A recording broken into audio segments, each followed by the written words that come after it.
Welcome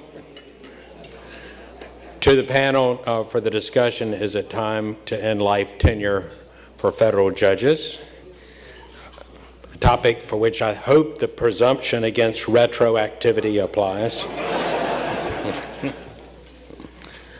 The framers of our Constitution jealously guarded the independence of federal judges, and the principal means they selected for doing so was to confer life tenure upon them. But a great deal has changed since then.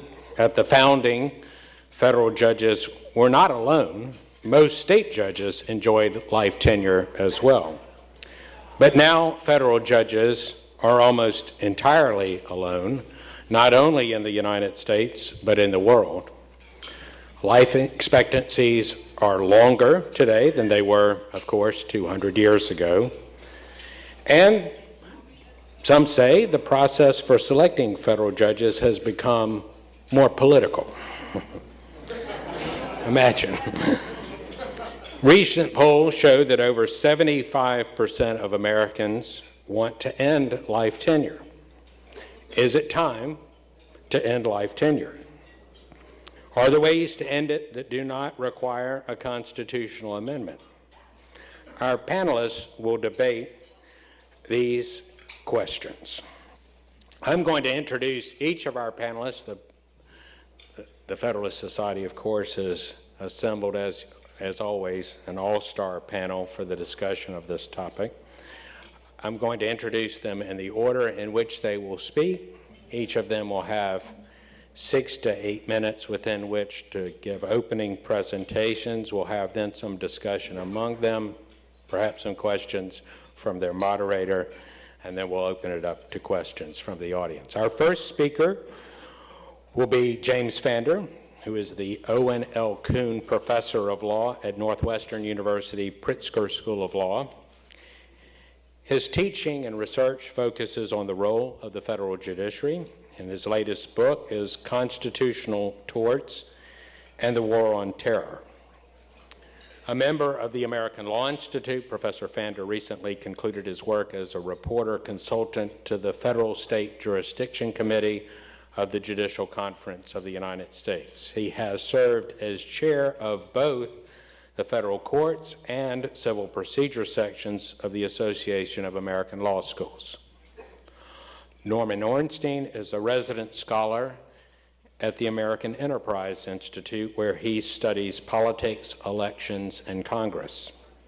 He is a co-host of the Institute's Election Watch series, a contributing editor and columnist for National Journal and The Atlantic, a BBC News election analyst, and the chairman of the Campaign Legal Center.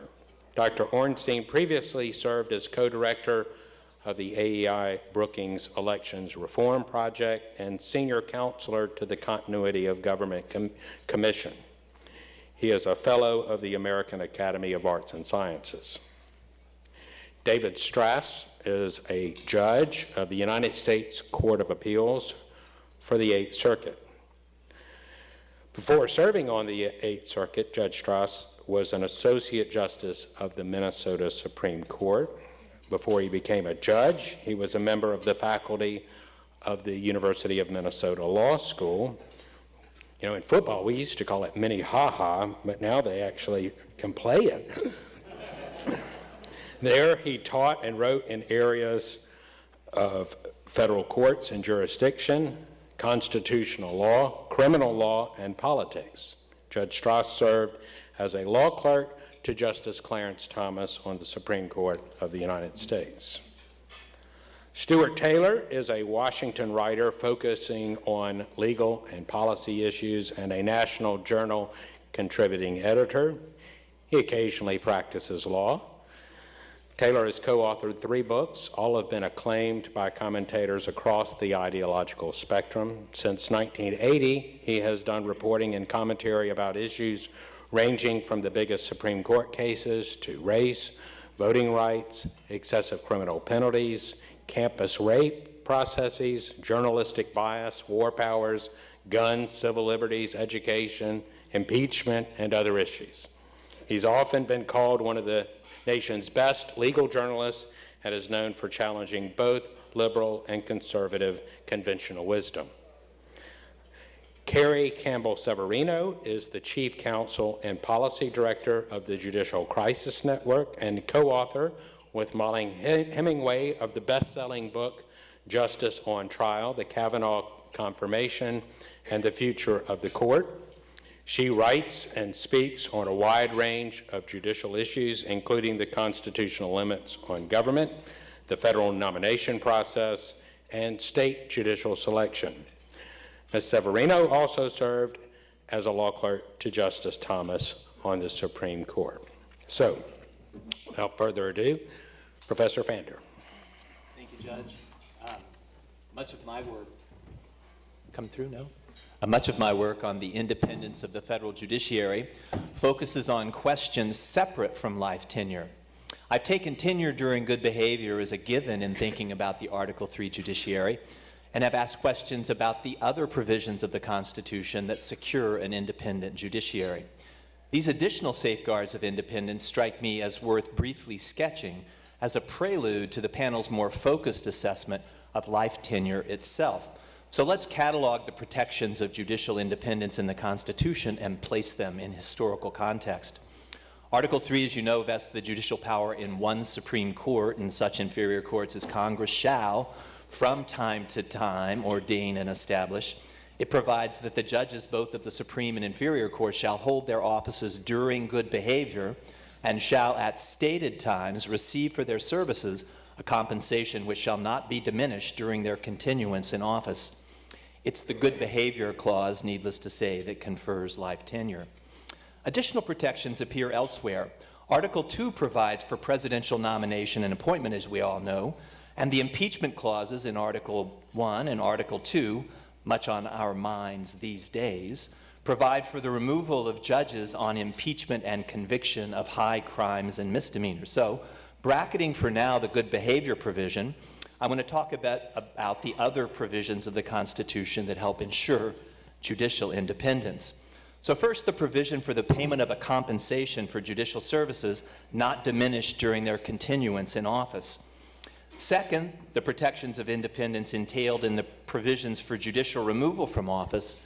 And then finally, and in some ways I think most important, we have the guarantee of independence that flows from the vesting of the entire judicial power in the Article 3 judiciary, the provision for one Supreme Court to superintend the work of inferior courts. So first, the assurance of compensation free from diminution. It surely helps protect the judiciary from retaliation, but it also introduces a one-way ratchet. Congress can raise judicial salaries but can't lower them, and that means as a practical matter that judicial salaries will tend to lag. Happily, though, despite the best efforts of James Madison, Article 3 doesn't include a provision that bars any increase in judicial salaries. The framers knew about inflation and they understood that judges' salaries would need adjustments, so they eliminated a provision that would have barred any increase.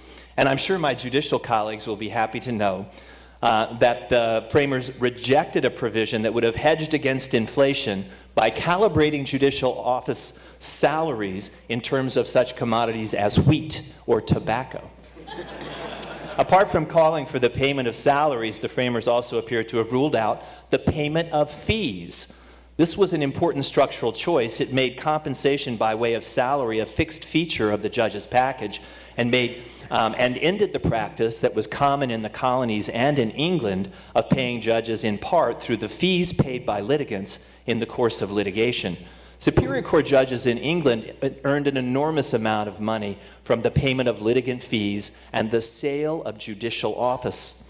By putting federal judges on salary, the framers tended to encourage the federal judiciary to respect the boundaries that had been assigned in the Constitution and to reject new assignments of work instead of reaching out for new cases that would bring in new fees. In other words, the framers wanted the judges to shirk. Another source of judicial income was also foreclosed, and that's the sale of offices. That often meant the creation of sinecures in England, underwritten by litigant fees. Article 2 of the Constitution specifies that any appointments of inferior officers were to be made by the courts of law as courts and not by the judges within those courts. So when Chief Justice John Jay was first appointed Chief Justice of the United States, he steadfastly refused applications for patronage appointments, explaining that all appointments were to be made by the court itself. By making salary the only source of compensation, the power of the political branches to curtail compensation, either through the adjustment of fees or the curtailment of offices for sale, was thereby eliminated. Judicial removal.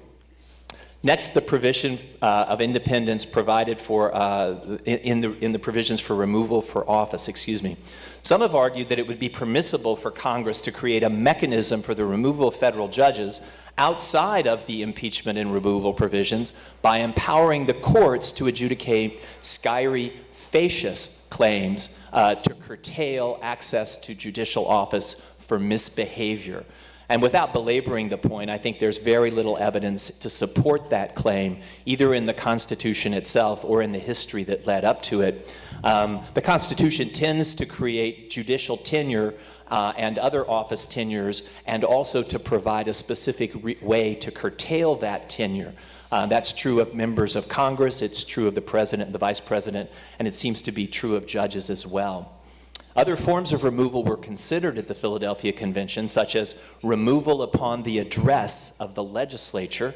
But Gouverneur Morris and others argued against address. They argued it was unfair because it would deny judges a trial on the merits before the Senate in a determination of whether the judge should be removed from office. And the framers were obviously worried about cabals and secret agreements in cloakrooms and understood that problem as one that required a trial in open air.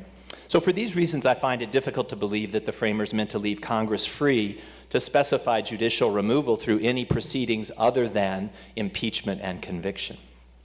One Supreme Court.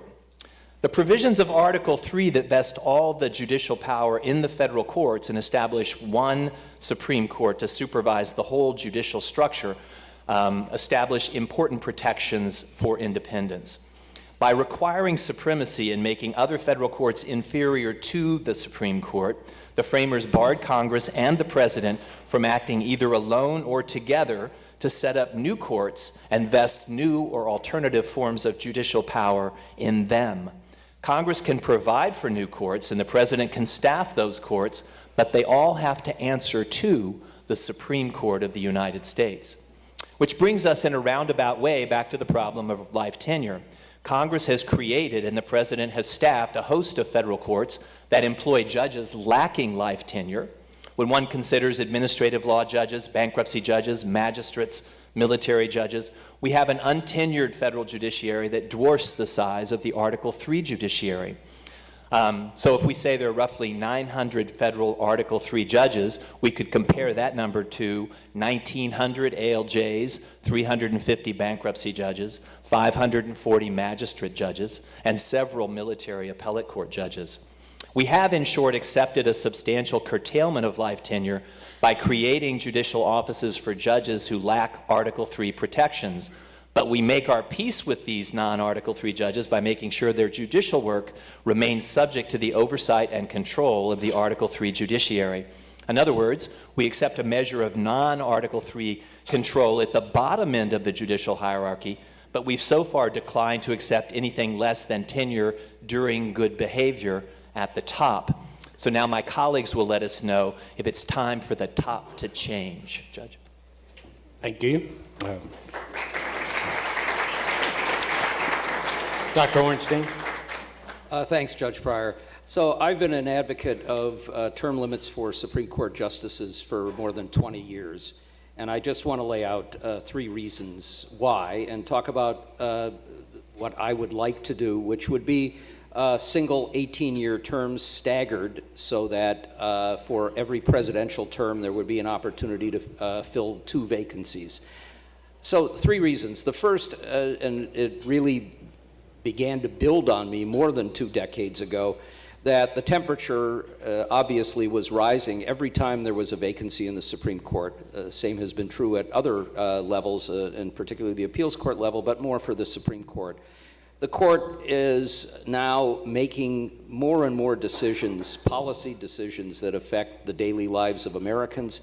We're seeing in a tribal and polarized atmosphere the sense that the consequences of these decisions are much, much greater. And while moving to a single 18-year term, and I will say I came upon that in part because of the 9 justices, but also because we've seen this work before. The Comptroller General of the United States fills a single 18-year term. And if you talk to any of those who have been Comptroller General, they will tell you that it is a long enough time for them to be able to accomplish goals, but that it has preserved a significant amount of independence for them as well.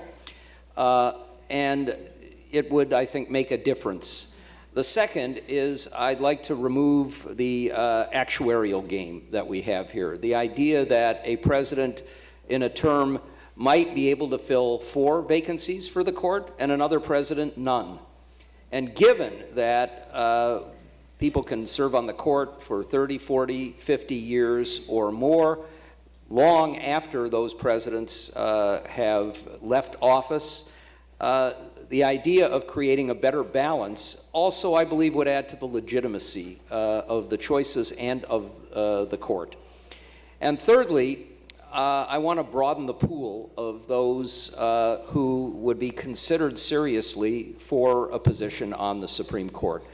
Of course, the framers really thought that a tenure in good behavior or life tenure was required because giving people that salary for life would encourage those who would make very little in the legal profession otherwise to be able to serve.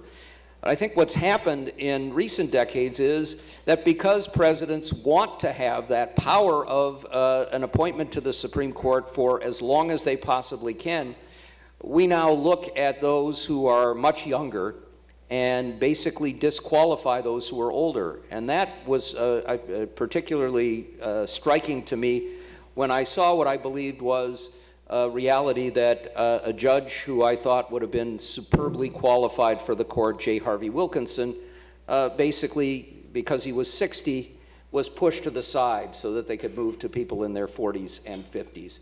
Here, given what we know about life expectancy, picking top quality people in their 60s would be feasible and maybe even desirable.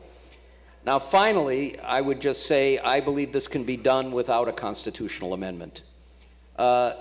Service for good behavior in the judiciary doesn't mean necessarily that you are a Supreme Court justice.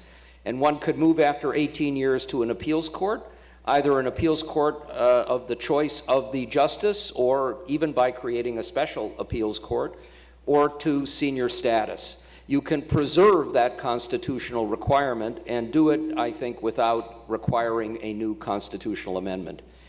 Now, I've thought about whether we wanted to apply term limits to other levels of judges, not retroactively. It becomes a little bit more complicated.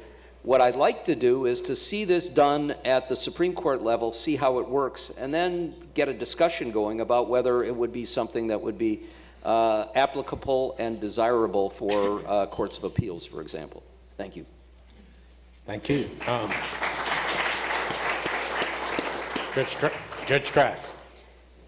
So I'm the federal judge on the panel other than our moderator, and you may not be surprised to hear that I'm here to defend life tenure. But let me just say at the outset that I sat on a panel similar to this at the Federalist Society Convention 10 years ago when the question of life tenure was part of a showcase panel, and I had the exact same view. Now, at that point, I think I did have tenure at the law school, but I wrote my article, my underlying article, before I had tenure anywhere. In any event, I want to quickly highlight the constitutional issues and then the policy issues. So, and I'm going to leave a little bit out. Hopefully, we can talk about it during questioning. I think that the combination of two provisions, two structural principles in the Constitution means that you cannot do this by a statute. You have to do it by a constitutional amendment if you were going to do it. The first is during good behavior. That language, we went back all the way to English common law, co-author of mine, Ryan Scott and I, went back to the English common law, and what we discovered was that's how they conveyed life estates at English common law. Now, the life estates were defeasible by whatever was laid out in the deed or in the conveyance instrument. And here, the life estate would be defeasible, but only by misbehavior. So I think it is absolutely clear that you have life tenure. Now, that doesn't fully answer the question. The second part of it is what I consider, or we have called, the separate offices reading. The Constitution creates 3 separate offices, judicial offices. There's obviously legislative and executive offices as well. You've got the Chief Justice of the United States, you've got the Supreme Court judges or judges of the Supreme Court, and you have the judges of the inferior courts. I think mixing and matching within those categories is fine, but I don't think you can move one judge from one category to another category without a new confirmation. For example, taken to its logical extreme, under the view given by those proponents of term limits, by statute, you would be able to rotate the Chief Justice. Okay? I don't think anyone is advocating for that. And you would be able to do it from the lower courts, or you would be able to do it from judges of the Supreme Court. So I think the separate offices reading means once you are confirmed to a particular office, that's it. You don't move them without a new confirmation hearing. Now, I want to quickly go to the policy arguments, which is something I wrote about almost 15 years ago. First of all, I don't think that the empirical case for term limits or other limitations on tenure is particularly strong. This is something where I was probably in the minority, but I don't think that the length of tenure, even on the Supreme Court, is completely out of line with what the framers envisioned. There's lots of evidence in the Federalist Papers and elsewhere, in the Anti-Federalist Papers as well, that people fully contemplated lengthy tenures. Then there's the issue of strategic retirements, which means that there's a theory that some judges and justices retire so as to ensure a like-minded successor. The evidence for strategic retirement is even weaker empirically. There's anecdotal evidence all over the board, I admit that, but empirically, really nobody's been able to prove it. There was one political science article, I think, that came pretty close, but it was debunked later on by other empirical studies. And so while the anecdotal evidence is strong and there appears to be smoking guns, it's not all that strong in the end. Now, judicial independence. I think I'm in a little bit of a unique position here. As Judge Pryor pointed out, I served on a state Supreme Court for about 7 years. I ran statewide for office in a contested election, and now I have life tenure. I do think that there is value, a lot of value in life tenure. I think it enables judges to not have to listen to outside voices, to be able to decide the cases purely based on the law, and to do the right thing. And that's not to say that serving in an election system did not allow judges to do that. I always called them like I saw them. When I was on the state Supreme Court, when I was 1 month away from election, I always viewed my job as doing the right thing and applying the law as written. But at the same time, I'm not sure that everybody else viewed it that way. And so I think that life tenure makes a difference. There's also various things that happen when you have a defined term. There's a final period problem, for example. When a justice is at year 16, perhaps they change their behavior knowing that they're going to need another job at year 18 when, if they're purely removed from office, or even under this, some people don't want to be moved to the lower courts, and so perhaps they decide at year 16 I change my behavior because at year 18 I don't want to be rotated to a lower court. I want to be a member of the executive branch. There's famous examples of Supreme Court justices who left to take executive branch or legislative branch positions. So I think that's a problem. And finally, I want to make one last point. I've heard this argument for about 15 years now that somehow this will change confirmation hearings and make them less contentious. I think that is just plainly wrong. I think that is a pipe dream. And the reason is 18 years is way longer than the political horizon for any politician. So if you are a senator, you have a 6-year horizon. If you are the president, you have a 4 or 8-year horizon. Whether that justice serves for 18 years or for life, I don't think makes a lick of difference, and that confirmation hearings for Supreme Court justices under a term limit scheme will be just as contentious as they are now. And having gone through a contentious confirmation proceeding, I think I can say that with some degree of confidence. All right, thank you.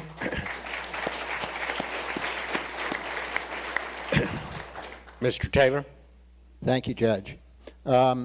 These are hard acts to follow. I'm going to agree generally with Norm Ornstein and disagree respectfully with Judge Strauss, except I'd like to begin by agreeing with you on confirmation hearings.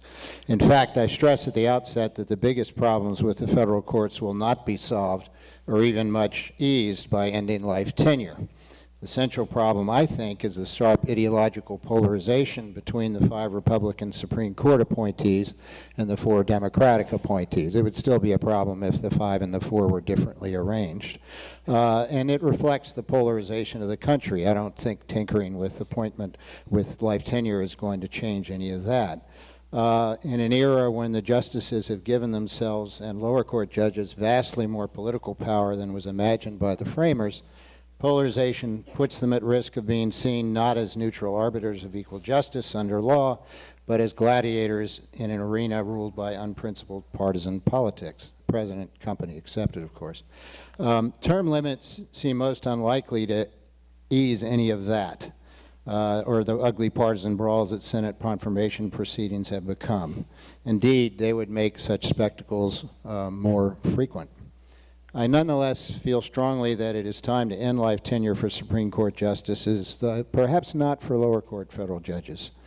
Most scholars think, and I agree, and as Judge Strauss indicated, only a constitutional amendment could impose term limits on federal district and appellate court judges. Don't hold your breath for the constitutional amendment. But unlike Judge Strauss and many other scholars, I also think Congress should be able to limit the terms of future Supreme Court justices by ordinary legislation, provided that at the same time Congress also allows senior justices after expiration of their Supreme Court terms to participate for life in lower court cases. Judge Strauss has made a very eloquent argument why this is wrong. I'm not going to grapple with that in detail in my limited time, but I do register a dissent. While ending life tenure for the 9 justices would not solve the biggest problem, it would ameliorate some other problems, I think. And as to what term limits for justices would look like, I'm generally in accord with Norm Ornstein's idea that 18-year fixed terms followed by the ability to continue on the lower courts would be about right, and it should be phased in so that every president gets 2 appointments, ideally in every term, to space it out so that you don't have the fluke of 4 appointments by this president, 0 appointments by the next president, and so forth. Paul Carrington, a Democrat and a professor, and Roger Crampton laid out in great detail how this would work, and it's pretty complicated. This was in an article they did in 2005, joined by about 40 other ideologically diverse law professors. If the 9 current, no, I'm sorry, I'll skip that. The arguments for term limits, which I'll focus on, are numerous and I think cumulatively quite powerful, apart from the legality of it. The broad objective would be to marry more frequent and regular injections of new blood with judicial independence, which can be protected, I think, without allowing justices to keep their vast powers for life. What are the problems with life tenure? Begin with the facts that no other advanced nation gives judges life tenure or seems to think it's necessary, with the fact that life expectancies have grown greatly since the 1700s, as Judge Pryor pointed out. In fact, the first 10 justices served an average of under 8 years each. And also in a recent poll, Marquette poll, 72% of respondents supported ending life tenure. Add to that the risk that some justices will remain on the court until mentally debilitated or at least past their prime, as did Justice William O. Douglas and some others in the past. After a stroke, Douglas barely functioned during the last 10 months of his record-setting, almost 37-year tenure. Justice Thurgood Marshall was a mere 83 years old, just 5 years older than Bernie Sanders is right now, when asked in 1991 why he was retiring. He answered, because I'm getting old and falling apart. That's a realization that showed wisdom on his part, but won't necessarily be shown by many others. The hazards of advanced age also include more rigid mindsets, losing touch with the temper of the times, and in such powerful positions, the kind of arrogance and hubris once seen in medieval monarchs. Life tenure also creates incentives for presidents to seek nominees young enough to serve 30 or 40 years. We've all seen this happening, and the J. Harvey Wilkinson example is a good illustration of what it costs us. Compare this contemporary convention with the fact that the 90 justices who had completed their terms by 1970 retired on average after 15 years on the bench at the age of 68. Life tenure raises the stakes of each nomination and makes confirmation battles even more ugly. It's hard to imagine them becoming much more ugly, but it's a problem. And attempts some justices to time their retirements for political advantage. Life tenure also limits the opportunities for new presidents and senators to inject a degree of indirect political accountability into the court. Then there's the ease with which aging justices can and have limited their workloads by hearing fewer cases, now about half as many as in the 1980s, and delegating work to law clerks. In this regard, the justices are unlike lower court judges, whose heavy caseloads create incentives to retire while healthy. That's one of the reasons why there's not so much need for term-limiting lower court judges. One more reason to regularize Supreme Court nominations to 2 per presidential term is to minimize the chance of dramatic shifts in the Supreme Court's ideological direction based on such happenstances as the outcome of the very close 2016 election. If President Trump wins a second term, he may well end up replacing Justice Ginsburg, now 86, Breyer, now 81, as well as the late Justice Antonin Scalia and retired Justice Anthony Kennedy, likely entrenching a strong conservative majority for a generation to come. Now that might sit well with many in this room, but how would you have liked it if Hillary Clinton had won in 2016 and were to win again in 2020? That would have left the court with 6 solidly liberal justices. The risk of sudden big lurches to the ideological left and right will be substantial for as long as the justices serve for life. Thank you.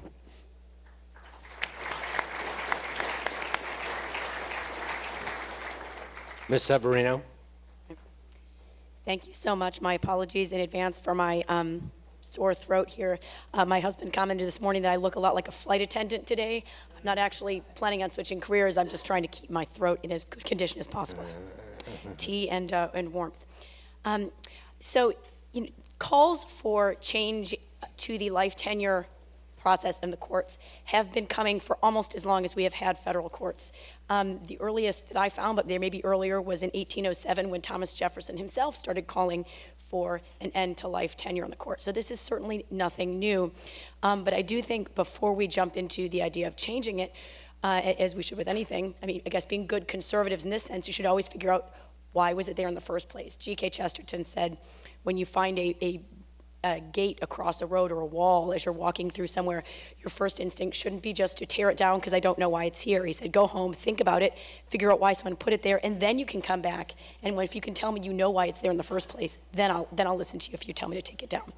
So I think first of all, the question is, what were the framers doing here? We talked a lot about judicial independence, and the question is, were they either wrong in some of those assumptions, maybe it didn't work as they intended, or have times, in fact, changed in a way that life tenure isn't as necessary for judicial independence as it once was? I'll point out that this was, they felt life tenure was so important for the independence of the judiciary. This was actually literally mentioned in the Declaration of Independence, the fact that judges were dependent on the will of the crown for their tenure of their offices was something that our framers took exception to. So obviously the alternative isn't simply at the will of the president, but this was something they felt very deeply. So some of the assumptions they had were, first of all, they wanted to be, they expected that judges maybe wouldn't have served as long.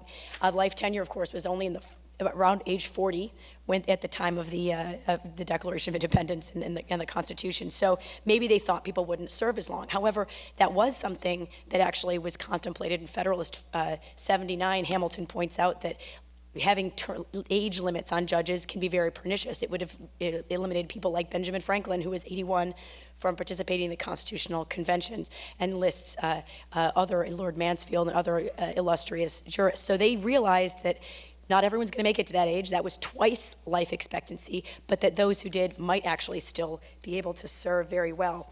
At the time, of course, the problem was not people staying too long, but people leaving too early. You have people who serving as few as 4 months in the early republic, and part of it was due to the rigors of riding circuit and travel. There were many justices, actually, whose lives were shortened because of the difficulty of traveling through the early republic to do their job in terms of riding circuit. So a lot of things have been addressed, taking out the riding circuit. Now we have air travel that makes that so much easier. There's also things like having clerks, having Lexis and Westlaw at our fingertips. The job has been made much easier to stay in longer, so you don't have people immediately leaving. There's not the temptation, for example, to leave for elected office that perhaps there once was. John Jay himself left because he felt like the court hadn't yet achieved the strength that he thought it should and the prestige. He said, I can do more good as governor of New York. That probably isn't going to happen today. So maybe there are some reasons people are going to stay a little longer than they thought.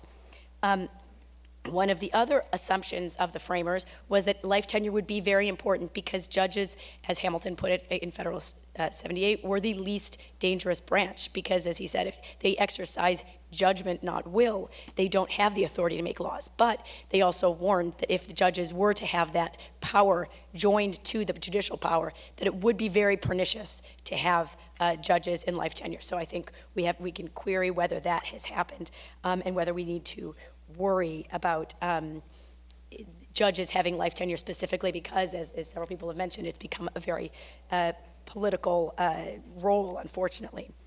So there are some of these things that I think the final thought is judges assume this would, the framers assume this would increase the independence of judges because they won't have to look for their next job, and I think that's absolutely correct. But I think we have learned that there is still risks that judges are going to look for outside influences, whether it's the adulation of the media or some worry about the cocktail circuit, the greenhouse effect. A lot has been written and spoken on this, so to the extent that those things are motivating factors to judges, maybe life tenure is in fact not even enough to ensure the independence of the judiciary. So there are some things that have changed, and maybe it's time in terms of the what has changed on the ground in America to say, well, so we can address the independence through other means and not through life tenure. But I think a bigger question also needs to be asked, and that is, what are we hoping to accomplish, and would changing from life tenure actually accomplish that? We heard a lot of people talking about things like judges being appointed too young, and this is going to expand the field. I think, say you have 18-year terms, it may expand the field up to the age of 60, but I find it hard to believe that any president is still going to want to appoint someone who is old enough that they are going to be serving that necessarily a large portion of their limited term is going to be in that age. I think you still have an incentive to appoint people young, but there are natural checks in the process of appointing people too young. They function now. No 20-year-olds are being appointed at the Supreme Court because apart from having to convince senators that they're qualified, presidents actually want to know what the judicial philosophy of their nominees is. And so there is going to be a natural floor in terms of the age on that. I'm not sure adding terms is going to increase that significantly. In terms of judges staying past their prime, this may address some of that, but at the same time you end up cutting off the Ben Franklins, the Lord Mansfields of the world, who actually can function very well in their older years, and so we have to recognize it's going to happen on both ends of the spectrum, so it's going to cut off some people. And I think it's also worth adding that in today's world, where we're literally considering electing someone who's 78 years old and just had a heart attack to be the president of the United States, not to mention all of the other septuagenarians who are running for office, if the American people seem to think these people can carry on not only the rigors of a campaign, but also the presidency, which I would submit is significantly more physically, if not mentally, rigorous than the Supreme Court, we might be a little presumptuous if we're saying, well, we know that judges can't serve past a certain age. And then I think finally, which seems to be the dominant reason here, is judges are acting too politically in the way that they retire. Maybe people are retiring for political reasons. I agree with Judge Strauss. It's hard to prove that that happened. You have evidence even that people have tried to retire for political or not retire for political reasons. It doesn't always work out. Thurgood Marshall is said to have told his clerks, if I die, just prop me up and keep on voting. But ultimately, he retired during George Bush's presidency. So he ultimately, that caught up, his actual physical health caught up to him. He said he was falling apart, and he did retire. So people are still, that doesn't necessarily work in a large number of cases. And remember, there are two types of political retirements.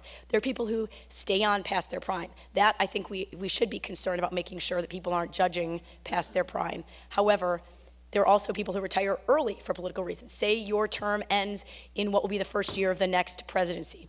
Maybe you retire a little bit early. I'm not aware that their system would require people to serve their full 18-year terms, but I'm certain that there's still room for political strategic behavior in terms of retirement. But finally, I think when it comes to the politics of the confirmation process, we have to really be skeptical about the idea that changing to term limits or to age limits would actually fix things. The reason Supreme Court confirmations are so contentious is not because of the timing of judges retiring, and it's not more than, I think, a marginal difference because they serve life tenure, because 18 years would still be a huge impact. I think it's because judges more and more are doing exactly what Hamilton feared. They're uniting the legislative powers into the judicial power, and as long as they are functioning both those roles, they are a very dangerous branch. So there may be good reasons to move from life tenure to a different system, but we can't expect that to change the confirmation process. As long as judges are having political impacts like this, we're going to see a politicized confirmation process. Okay.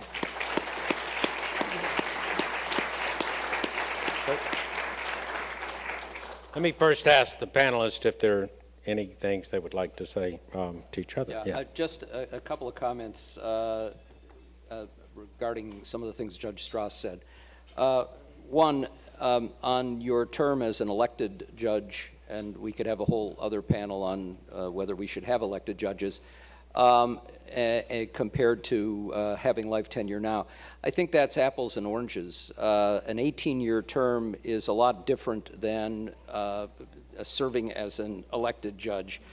And also, in terms of moving to another office, so if you're a Supreme Court justice and you're there for 18 years, I cannot imagine a single example of somebody 16 years in who would worry about whether there would be another job available regardless of how you voted.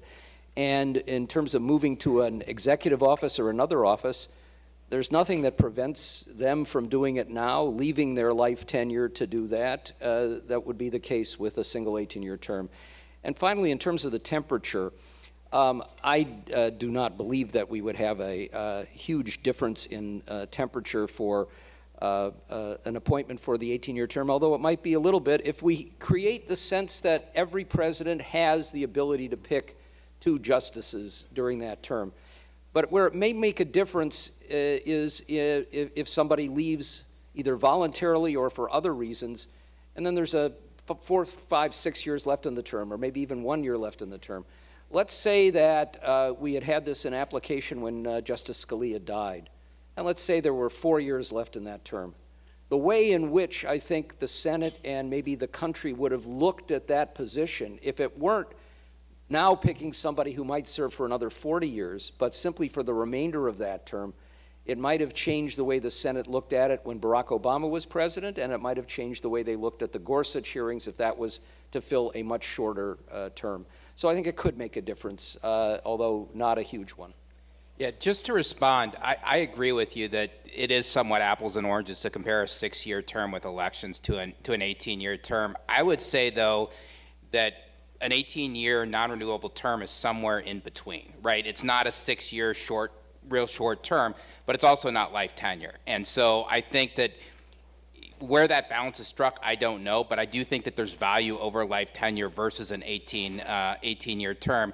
And when I'm talking about sort of the final period problem, I really highly doubt that justices, and maybe I'm wrong about this, some justices would, but that most justices would be happy being rotated off after 18 years. And what I'm thinking is they may want to do something different. Rather than starting to sit on the lower courts, the circuit courts and the district courts, they may want to become ambassador of the United Nations or something. And there's been examples of justices that have gone on to do that. And I think that creates an issue about how they behave in the last couple of years. Well, one, I would love to have people distinguished in that way moving on to other offices, but that's their choice. The point here is you could preserve the idea of life tenure on the courts without requiring a constitutional amendment. If they wanted to stay, fine. If they wanted to leave and do something else, what a great pool of people to have in other areas of public life or private life. Sure. If I could just address the question of filling out uncompleted terms, I think you just have to balance the idea of maybe everyone would view that, say, a hypothetical 4 years left in Scalia's term or something that had to be filled. Recall also that there are nominees on the other side. In what are you going, when you have a potential for the type of confirmation process we have seen, and I unfortunately don't think it will be that much lowered in temperature, how difficult is it going to get our best and brightest to step up when they know they're going to have a 4-year non-renewable term to fill out? Who is going to step up for that seat? Or do you allow them, if they've served a short enough time, to have a subsequent term? I think that creates a very sticky problem in and of itself. Oh, I see no problem at all with saying if somebody fills out the remainder of a term, just as we have with term limits for presidents, if you serve for less than the 2 years of a remainder of a term, you are then eligible to be elected twice, that you could then be eligible to be chosen by another president to serve an additional 18-year term. No problem. Go through an additional wonderful confirmation process. It just might be harder to recruit nominees is my concern. Any others want to react? Well, I might just throw in one caveat about, if I understood Norm correctly, I don't much like the idea of a term-limited justice being appointed to a 4-year term and then hoping that whoever is president at the end of that term will keep him. Oh, I'm not suggesting that it would then be that you want to necessarily have the same vacancy. Yeah. Just that at a subsequent point after that, you're eligible if another president wants to choose you. Could be for a completely different seat. Well, on this constitutional impediment, I wonder about this. If you think that there's not a constitutional problem with having a Supreme Court justice after this fixed term then serve in another judicial office, if that is true, then why doesn't it work always?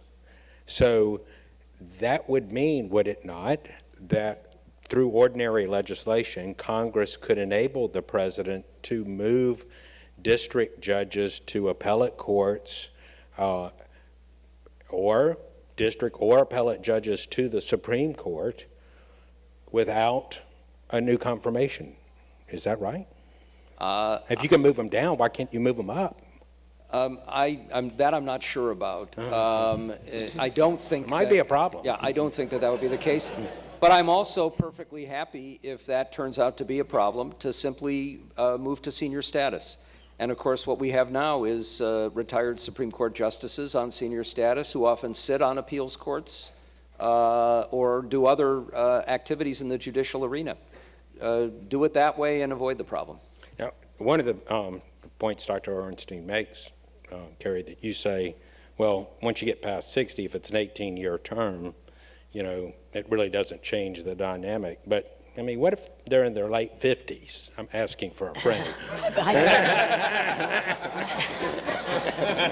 Well, again, I don't think that it may expand very marginally the age range considered, but 18, I still suspect you're not going to have someone who says, this guy's already, 65, but he's good for at least 18 more years. And we have had people who have served 18 years past that age, but, it's still, if that's a strategic analysis, it's still going to be made whether you have an 18-year term or a life tenure. David, I don't know, my next job, I want to be ambassador to the Vatican. There you go. Now, I can't help interjecting a point in favor of life tenure. Oliver Wendell Holmes Jr. was 90 and had 28 years on the court under his belt when at the sight of a pretty girl he exclaimed, "Oh, to be 70 again." I'm not sure if I would have regarded Holmes as the way to persuade this crowd.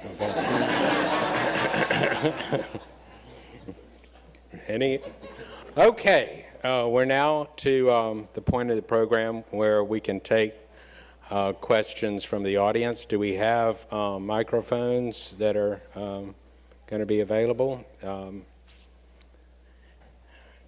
Maybe not.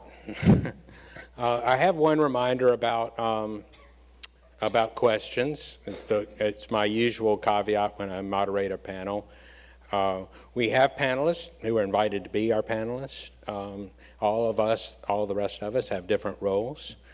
So there aren't any other panelists, but we do welcome questions, so long as you keep them to questions. I understand that sometimes a question needs a little bit of a setup, but please keep in mind that what we are opening this up to are questions. And the first hand I see is Professor Soman. I'm not sure which Ilya you are. Are you good Ilya or bad Ilya?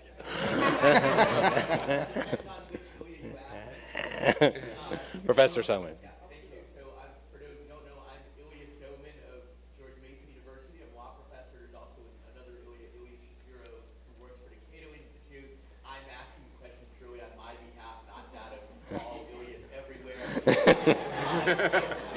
am quite sympathetic to the idea of an 18-year term limit for Supreme Court justices, but I wonder if I might ask about a potentially troubling implication of the idea that this can just be done without a constitutional amendment, that the theory that was offered today is, well, they will still be judges serving for life, but they can just be moved to a different court.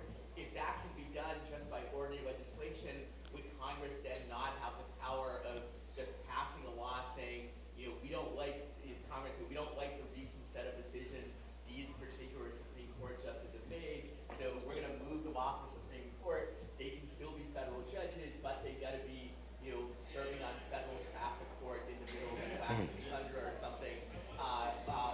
Even if they can take senior status and still live in their comfortable lifestyle in Washington, D.C., that still strikes me as a potential threat to judicial independence for obvious reasons. So I wonder, is there any way to avoid that? It would seem to me that implication of the argument. So I would say I see that as along the same lines of basically saying, we don't like this Supreme Court, so we're going to increase its size by 3, 4, or 5. You can do that legislatively, obviously. The court started with 5 and moved to 9. We have pretty strong norms that have prevented that from happening, and I think you have the same norms that would apply. And if those norms didn't apply, the first thing they're likely to do is just increase the size of the court. I might add, 18 years is not something that can be politically manipulated. We would like to get rid of these justices now, obviously can be politically manipulated. Any others? I'll just point out it's another evidence that this probably isn't a constitutionally available option, because there have been lots of times, as I mentioned Thomas Jefferson in the beginning, where they were just desperate to get rid of people on the Supreme Court, and the fact that it hasn't been tried yet suggests that maybe no one ever thought it was really an option. So change away, but do it with a constitutional amendment. Yeah, and just to add to that, I think it was between 1805 and 1807, that happened 3 times. Thomas Jefferson tried to change life tenure, and each time the proposal was by constitutional amendment, not by statute. By the way, there is, I see now, a microphone here and over here. So if you will, please go to the mic so that everyone can hear your question. Yes, sir. So question is, I'm struggling with this scenario where we have a Supreme Court justice who's maybe filled the remainder of a term, maybe 4 or 5 years, and then they come before the Senate Judiciary Committee to be appointed for a full 18-year term. I'd love the panel to address the pros and cons of a scenario where a Supreme Court justice who has 4 or 5 years of decisions is getting questions from either side of the ends of the spectrum to justify those decisions that the court as a whole has made. I think that seems problematic, but pros and cons.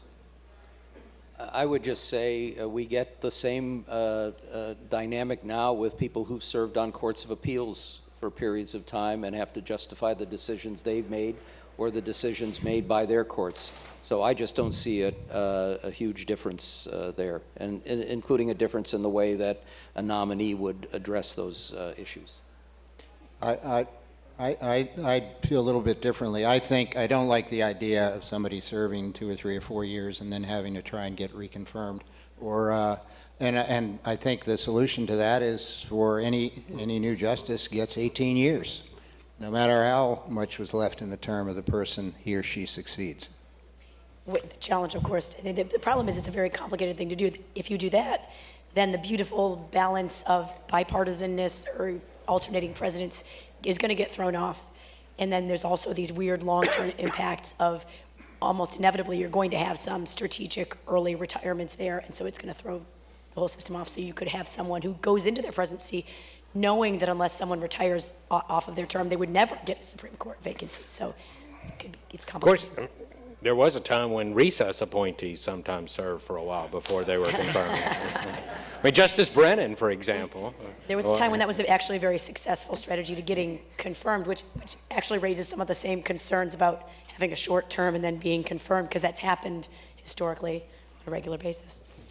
Question over here on this side. Hello. I have a two-part question for the entire panel. Okay. I would like to know what you think of the following constitutional amendment proposal, and whether you think it would enjoy popular support to get actually into the Constitution. It seems to me what we're trying to do is limit the reign of judges because you feel that justices stay on too long. So we could look to the other two branches of government. To serve in the House of Representatives, we have a minimum age of 25, U.S. Senate 30, for President 35. If we're interested in limiting to, say, 18 years, we could reverse engineer a minimum age, say 70. It would preserve the current system of like life tenure, but you would obviously limit the terms based on, you know, the minimum age of 70 or 75. Got new life. I like it. Anybody? Well, one problem with that is, and we highlight this in the article I wrote about 13, 14 years ago, is when you start talking about mandatory retirement ages, which is sort of the flip side of your proposal, which is a minimum age, it's both under-inclusive and over-inclusive. I agree with Stuart, for example, that there are well-documented cases of mental and physical infirmity, not so much recently, but over the entire course of American history, where justices were not able to do their job, and judges were not able to do their job in the lower court.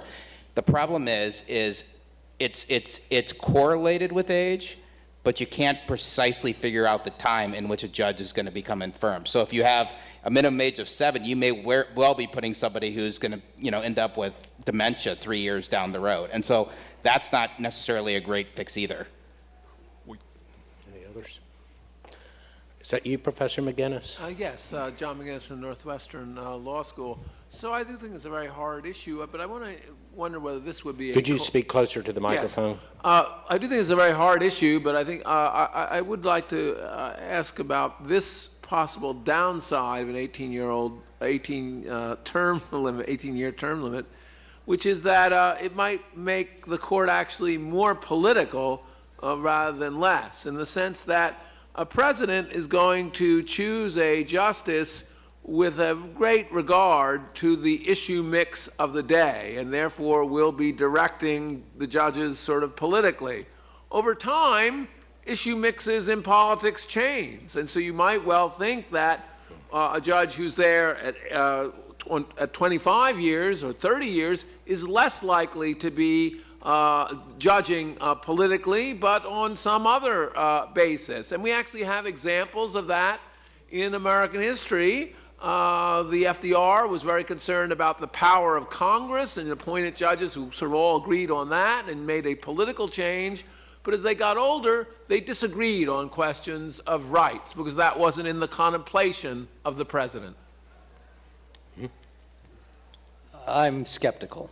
I'm skeptical about whether, for example, now we don't have those political considerations in the minds of presidents, but also whether in our world now we're going to see dramatic changes in the way judges or justices look at the world.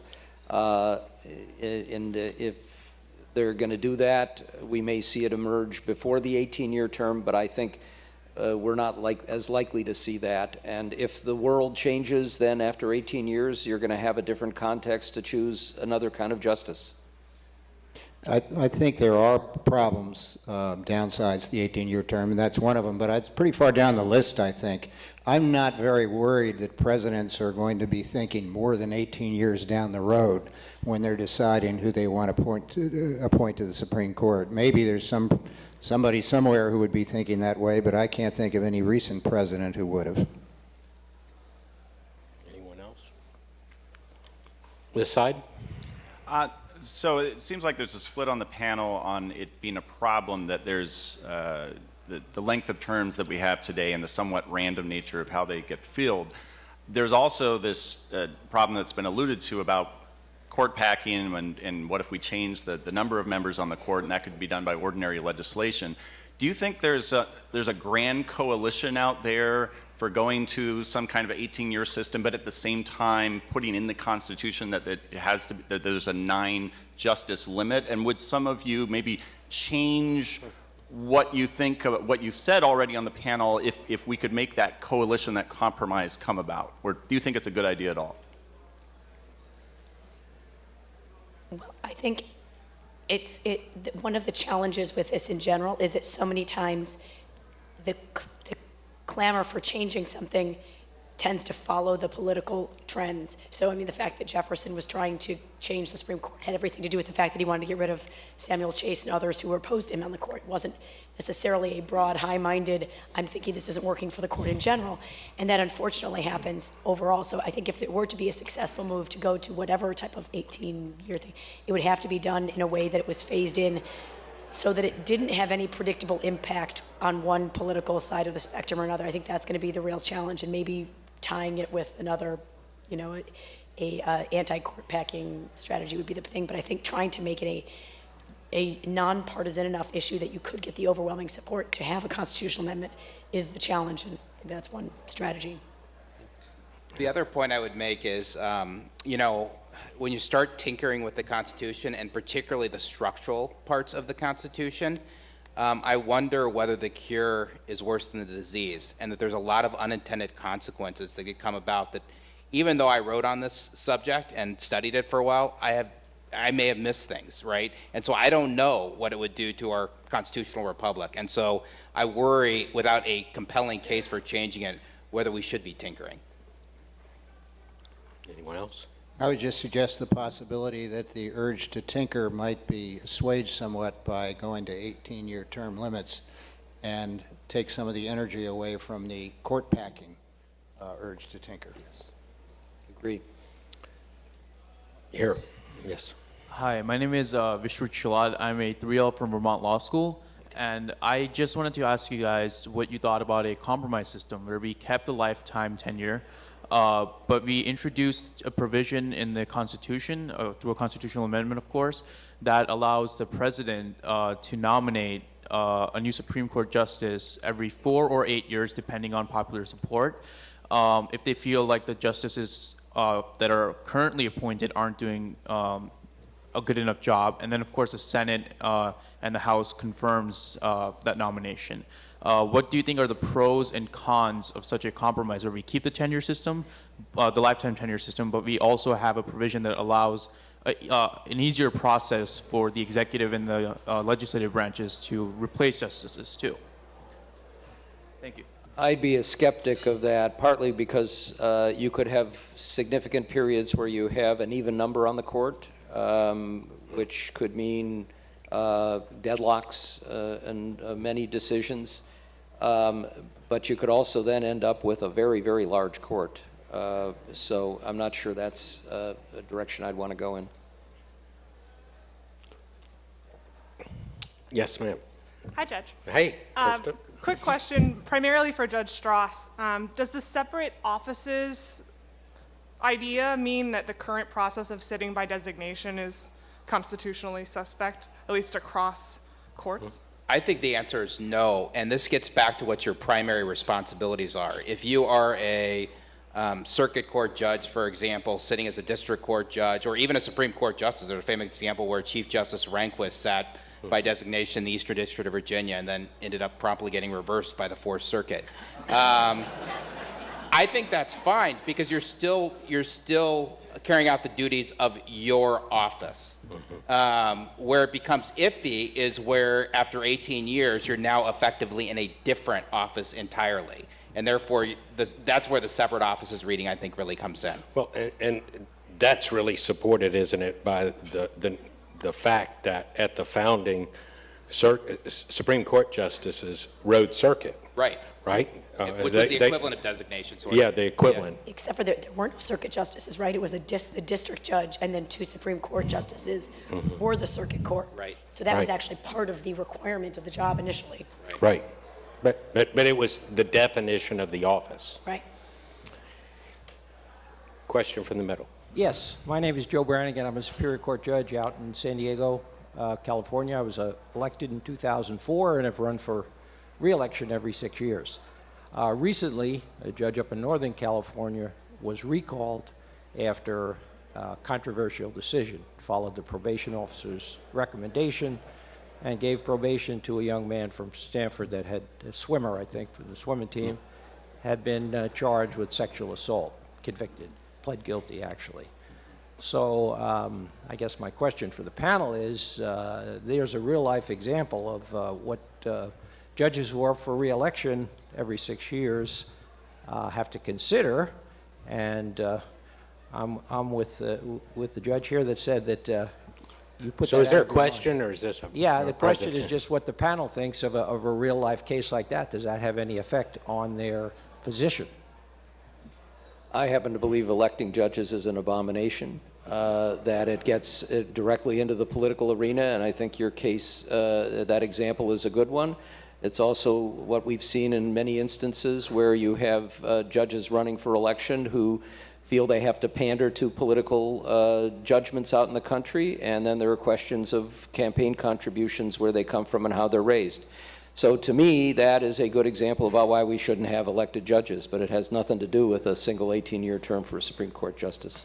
Well, go ahead. Oh, just to follow up on that, I mean, really depends on what you want from your judges, right? So elections work, and I disagree. I think that elections are perfectly legitimate, particularly like in Minnesota, where there was a long history of elections, and it was, in the Constitution that you have to stand for election as a judge. But you get a politically responsive court. That's the result, or a more politically responsive court overall, even if not every individual member is necessarily affected by having to stand for election. If you want a politically insulated court system where judges can just decide it based and ignore all the noise out there, then life tenure would be the better system for that. So it kind of just depends on what you want. And as I said earlier, I think 18-year non-renewable terms are somewhere in between.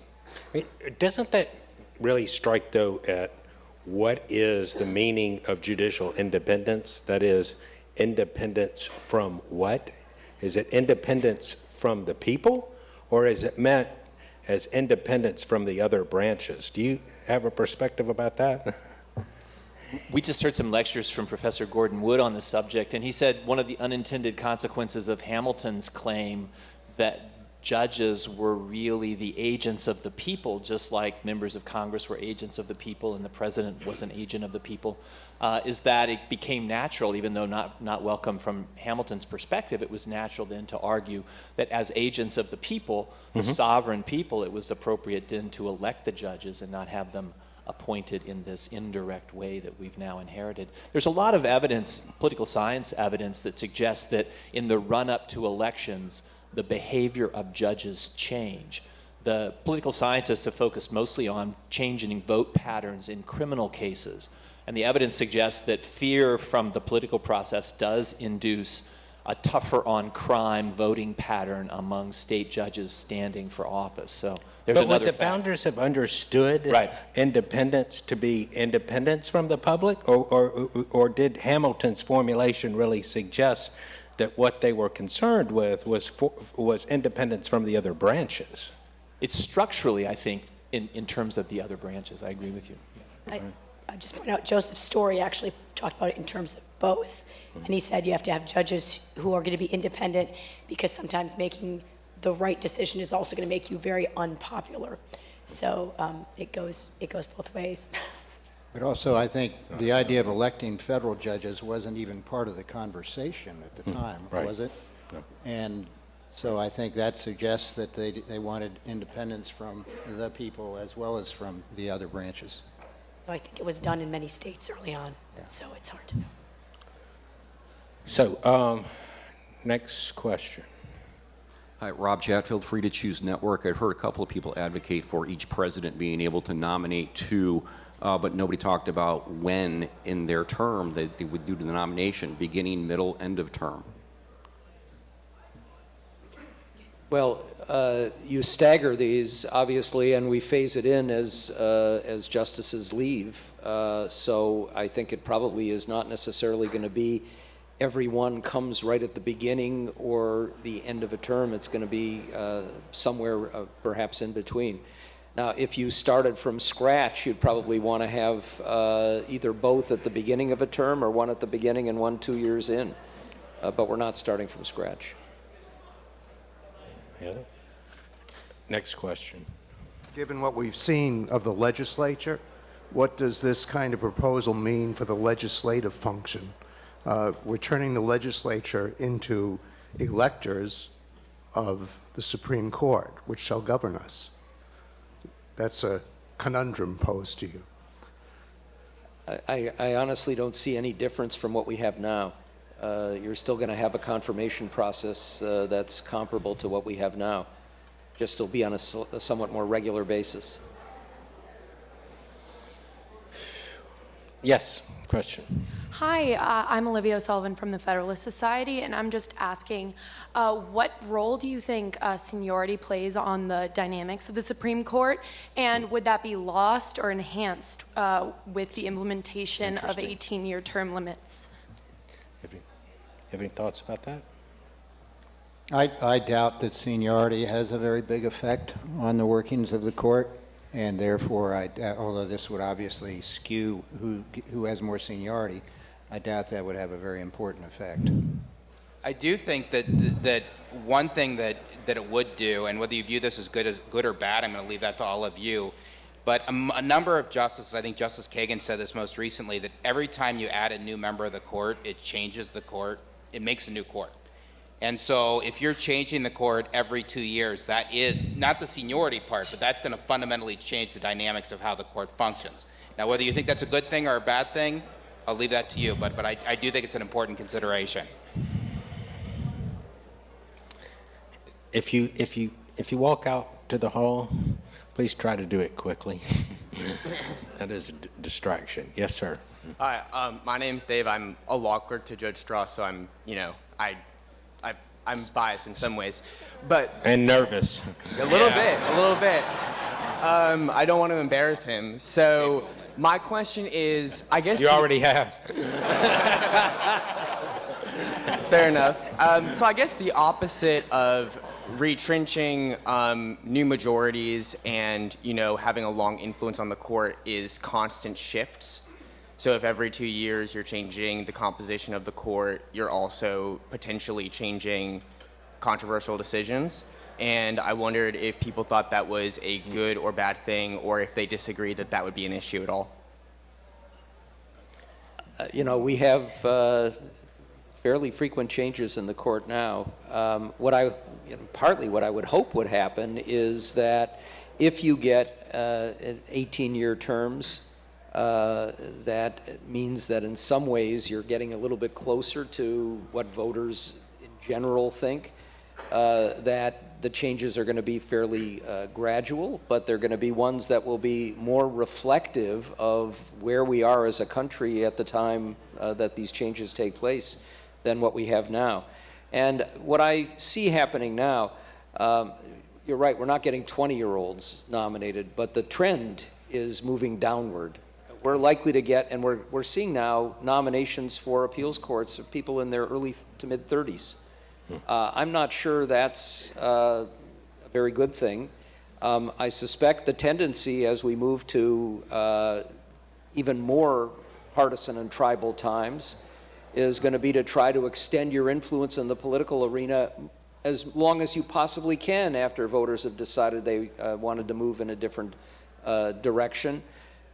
So it's going to be even more highly charged, and I'm just not sure that seeing these changes that happen with, as a president is able to pick 2, where now some may be able to pick 4, which can even more radically change the temperature on the court, would be a huge deal, or worse than what we have. I'm not, it may be in a micro sense, there is a trend downward in terms of the age, but I think if you look at it more broadly historically, there were 30-somethings being appointed in some of the early years of the Republic. It is not, this would be, I find it hard to imagine that nowadays you would get someone confirmed under age 40. I think it was shocking, even age 43, where you've got someone like Justice Marshall, who I think was 46 when he was nominated and served for 34 years. He was young when he was nominated, he served for a long time. This is very early on, so I don't think that's anything that's new. To the 30s in the early 1800s was a whole lot different than 30s now. Yes, I know it's closer to the average age things, but it's, again, once you got to a certain point, like if you were 60, it was actually fairly likely you were going to make it to 80. I think there's a lot of challenging things about figuring out about those numbers. Just pointing out that, this is not something that is the first time in history would have happened, and I don't think 30-something appointments is likely to happen anytime in the near future. Dave, to get back to your original point, though, I want to just point out, I think that the answer to your question is yes. And I'm going to go back to state courts again, where state courts, the turnover tends to be very rapid on courts of last resort as compared to the Supreme Court. I mean, it may not be rapid by other professions standards. And what you see is you start changing a member or 2 on a state Supreme Court, and it radically changes the types of decisions you see from that court. Sometimes overruling, sometimes not overruling prior cases, but driving away from them or moving away from them. And so I do think, I'd love to be able to run a controlled experiment. We don't know. That's the academic in me, but I have to believe that just simply changing the membership based on what members of the court have said about how it changes the court will lead to more rapid changes in the law. It's a nice rescue of your law clerk there. Yes. Hi, I'm Michael Thompson. I'm at 2L EL Law School. It seems like there's a kind of a hopefulness that this will add some sort of political stabilization by offsetting these different nomination terms. But what's going to make the Senate play ball and actually confirm or deny these nominations? So what makes the Senate play ball now? And the answer is it's very, very difficult. But I think you could actually make a case that this would be easier. If you know that it is the right of a president, of every president, you've got 2 slots, not just one that happens because somebody drops dead or somebody even strategically leaves to try and give you additional leverage. There's a little more legitimacy in that, in pushing the Senate to at least hold confirmation hearings and maybe to give a president a little more slack in terms of the kinds of nominees that would be accepted by a wider range of members of the Senate. But would your proposal prevent a Senate from holding it open until after the election? No, you can't do that any more than you can now. And so, we know that Senator McConnell mused that if Hillary Clinton had been elected, he wouldn't let anybody fill a vacancy on the court. That's the reality of where we are now. That's if we're able to change it, we can change it at the margins by giving it a little more legitimacy, which is what I believe in. Yes, sir. Michael Bushbacher. The Chief Justice plays a very important role in shaping not only how the court presents itself to the rest of the world, but how the court goes about its business. My question is primarily to the reformists. How is the Chief Justiceship going to be allocated in this system? And what are the things that are going to be in place to ensure that, because it seems like it's an area for potential gamesmanship. I get it, it's a marginal change, not a fundamental change, but I'm just curious for your thoughts on that. Of course, what we have now is, thanks to the luck of the draw, a president can pick a Chief Justice, and that Chief Justice can serve for many, many decades. And another reason, I think, for an incentive, even more of an incentive to, when you have a vacancy in the Chief Justice's position, to pick somebody who tilts younger now. But you'd just have that position just like any other, would be an 18-year position. As long as you're amending the Constitution, you could also decide to change it where it's like a senior judge type thing. It's Yeah. the most senior one. Yeah, Sure. I believe you'd have to Yeah. amend the Constitution anyway, so there is flexibility. Yeah. Okay, next question. Owen Smitherman, Boston Consulting Group. You didn't get to move closer to the mic. Owen Smitherman, Boston Consulting Group. My question is about taking a cue from an earlier questioner. How do you get the existing justices to play ball so that they retire in the right way to set up all the 18-year 2, right? Is that going to be through statute, some kind of pressure? Otherwise, you're going to get all this weird, 3 years, 2 years, 5 years, 1, and that kind of defeats the purpose of evenly spacing it out every 2 years. Yeah. Well, I think this is something that is going to take place over a very, very long period of time. We're not going to have it happen overnight, and it's going to have some dislocations. But I don't think you force people to retire early or even urge them to retire early. You move as people move off the court and then try and frame it with the timing so that you end up with, over a long period of time, the 18-year term staggered for 2. But it'll take a long time. All right, last question, and then final statements from the panelists. Bob Manchin, student at George Mason. I can't hear you. I'm Bob Manchin. I'm a student at George Mason. Some of you have addressed the contentiousness aspect of the confirmation process, but I have a question about another aspect of the confirmation process, and that is this dance that people, especially from Republican nominees, are expected to do around policy issues or politically charged issues, sort of answering questions, trying to answer questions without really answering questions. How do you anticipate this presumption that there will be 2 years or 2 picks per president to affect that dynamic in confirmation hearings? I'm not sure it changes much at all. I will, I actually really liked the time in the past when we had justices who had much more varied backgrounds.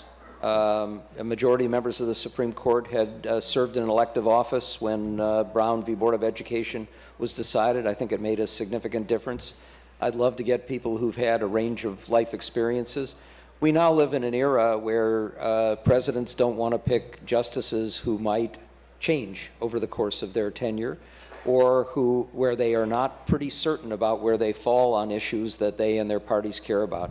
So it's a dance that happens during the pre-nomination process.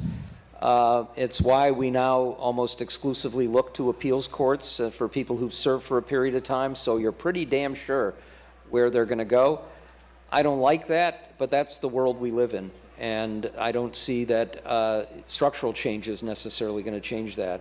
We hope over a longer period of time, maybe we move to a different era. Any final thoughts from any of our panelists? One speculative thought. The proposal, the 18-year terms and all that, has lots of complicated imperfections, as has been pointed out. One thing it might do, for better or for worse, is increase the leverage of the Senate in the picking of Supreme Court justices, because if the presidents collectively are going to have to do it more times, and every time they have to do it, they're going to have to get it through the Senate, that could increase Senate leverage over time. And that might be a force for moderation, frankly, I think, which I would like and a lot of other people would not like. Yeah. Just a quick comment on the power of the Chief Justice. The power of the Chief to appoint is not necessarily constitutionally conferred or compelled. The fact that the appointment power is vested in courts and not in judges suggests that you could make a change there, and that change wouldn't require constitutional amendments, and therefore a decision to stagger Chief Justices wouldn't necessarily upset settled assumptions about the power of the Chief. If the power were reclaimed by the court, then it would seem like less of a political consideration that would be a basis for retaining a party affiliation for a particular chief. Okay, please join me in thanking our panel.